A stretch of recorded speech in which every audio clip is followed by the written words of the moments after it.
রাত নামার সাথে সাথেই কর্মব্যস্ত হয়ে পড়ছেন কৃষকরা। গাড়ির হেডলাইট জ্বালিয়ে চলছে আঙুর কর্তন ও বাছাই। এভাবেই উৎপাদন মৌসুম পার করছেন ক্রোয়েশিয়ার পূর্বাঞ্চলীয় ইলুক অঞ্চলের আঙুর চাষিরা। বলছেন, রেকর্ড গরমের তীব্রতা থেকে বাঁচতে দিনের পরিবর্তে রাতে ফসল তুলতে বাধ্য হচ্ছেন।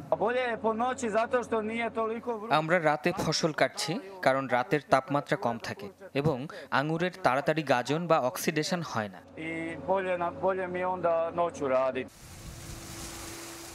শুধু ক্রোয়েশিয়া নয়, অনিয়মিত বৃষ্টি ও অত্যধিক গরমে ভুগছে সার্বিয়া, বসনিয়া সহ দক্ষিণ ইউরোপের বেশিরভাগ দেশ। কৃষকদের শঙ্কা, ভুট্টার উৎপাদন নেমে যেতে পারে 20 ভাগ।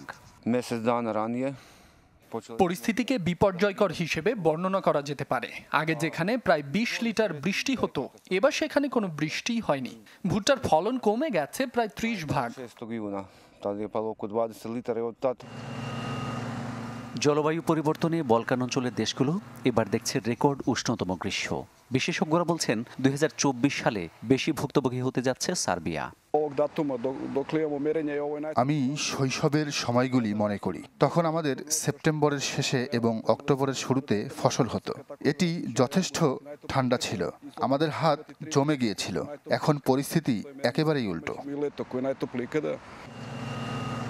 শস্য উৎপাদনে বিপর্যয়ের শঙ্কা দেখা দিলেও বর নিয়ে এসেছে কসোভোর আঙ্গুর চাষিদের কাছে। বলছেন, আগে তুলতে হলেও আঙ্গুরের ফলন এবং পুষ্টি দুটোই ঠিক আছে।